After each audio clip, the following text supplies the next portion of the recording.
Hello my dear students, तुम समस्त को पुणी थे मो चैनल रे बहुत बहुत स्वागत।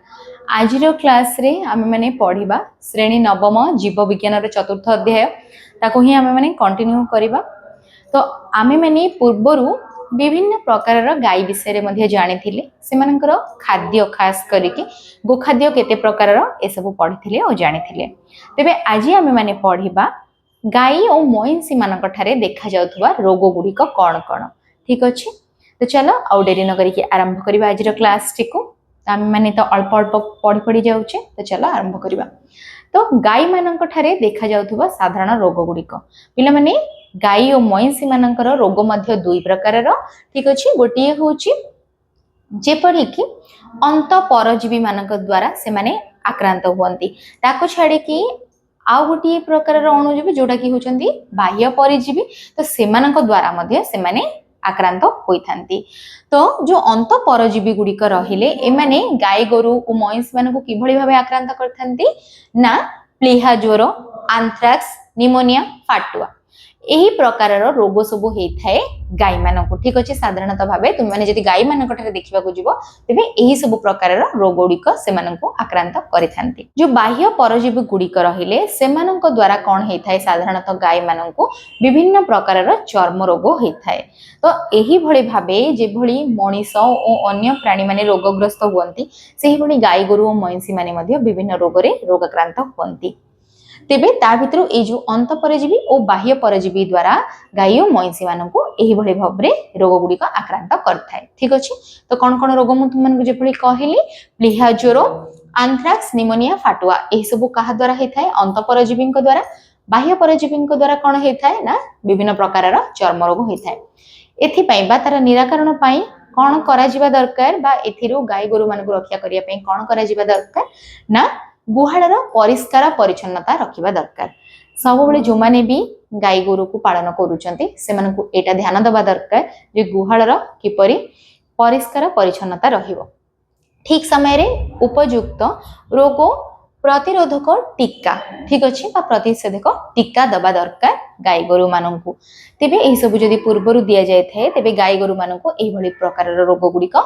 साधारणतः आक्रांत करि पारंती नाही। ठीक अच्छे, तो गाई गोरु एमानक द्वारा आमे माने कोन पाई थाउ, आमे बंचिबा पई बा जीवन धारण क्षमता पई अनेक प्रकार खाद्य पाई थाउ। तेबे खाद्यर जे भଳି तुमे माने जानिचो अनेक समस्या गुड़िक उपजुची, तो तार निराकरण पाई आम मानक पाखरे ये जो गाई और मईंसी एमानक ठारू मिलुथुवा दुग्ध जातीय पदार्थ गुड़िकर मध्य अधिक चाहिदा रहिछि, कारण आमे ताकू उपयोग करूछे। तेबे ये मध्य आमर गोटे प्रकार मुख्य खाद्य गुड़िक।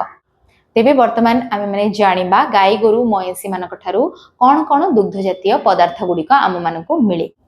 पिला माने साधारणतः प्राणी मानक ठारू मिलुथुवा दुग्ध को पूर्ण क्रीम युक्त दुग्ध कहा जाए, किंतु जेते बेले सेथिरु से क्रीम टी को अलगा कर दिया जाए सही प्रकार दुग्ध को कौन कहा जाए ना टोन दुग्ध कहा जाए बा टोन मिल्क बोली कहा जाए, जहा कि साधारणतः भाबे तुमे माने मार्केट गुडी करू जोटा किणी की पाओ तो सेटा होची टोन मिल्क बा टोन दुग्ध।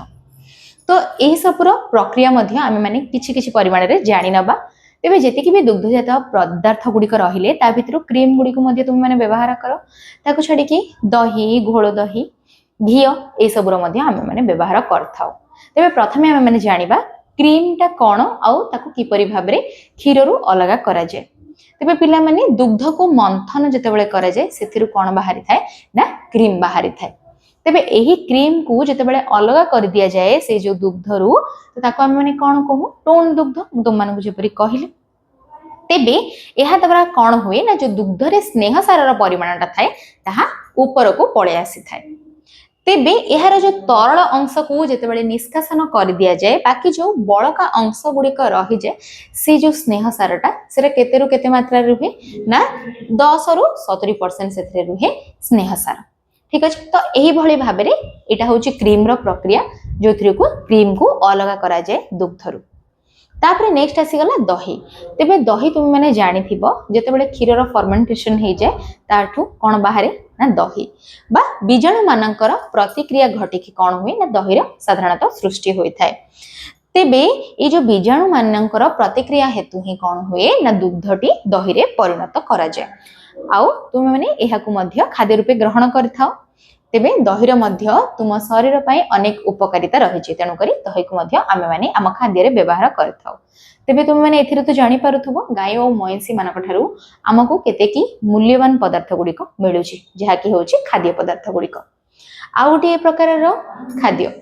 जहा कि होछि घोल दही तेबे दही रु लहुणी काढिबा परे बाकी जो तरल पदार्थ गुड़िक रहि जाए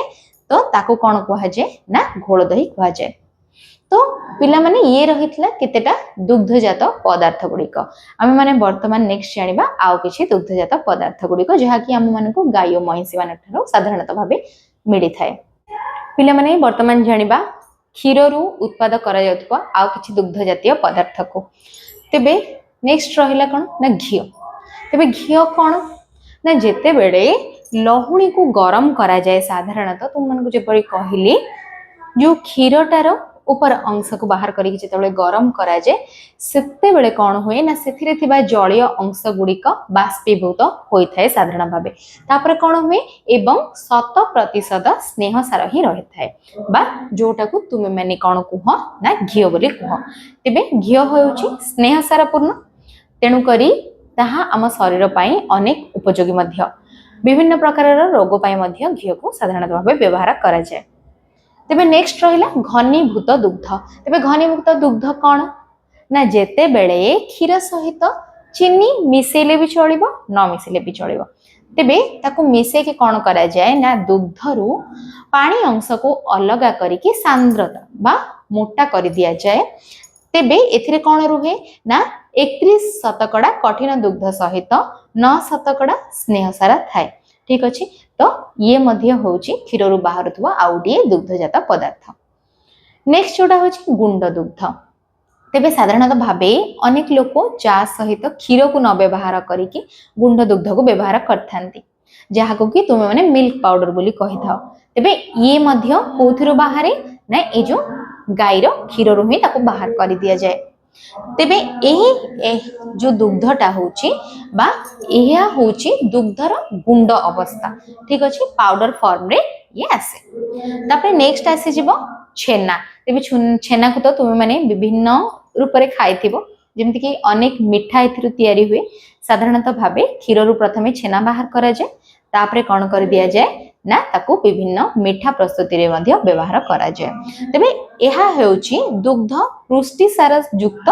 एवं स्नेह सार ओ जल जदि बसी जिवे ताहाले कोन होई थाए ना छेना प्रस्तुत होई थाए तेबे एही प्रक्रिया रे कोन करा जाए ना दुग्ध रु छेना बाहर करा जाए तेबे साधारणतः जेतेबेले क्षीर छिड़ी जाए तो माने जानिथिबो सेतिरु छेना प्रस्तुत होई थाए बा छेना बाहरी थाए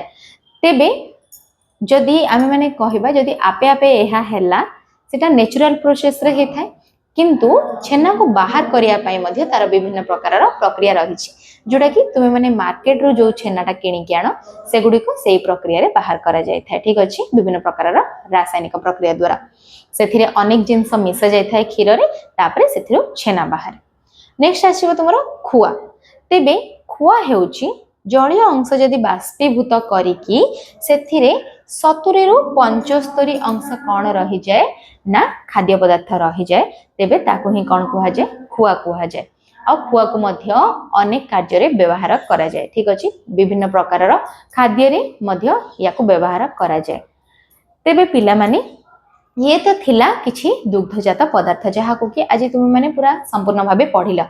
तेबे हमर जो खाद्य प्रक्रिया रे तुम माने वर्तमान जानि पारुथबो जे प्राणी रो मध्य केते मुख्य भूमिका रहिछि आमे माने साधारणतः खाद्य पई जेहेतु आमे निज खाद्य निजे प्रस्तुत करि पारुना तेनु करी खाद्य पई कोन करथा साधारणतः प्राणी और उद्भिद मानक उपरे आमे माने निर्भरशील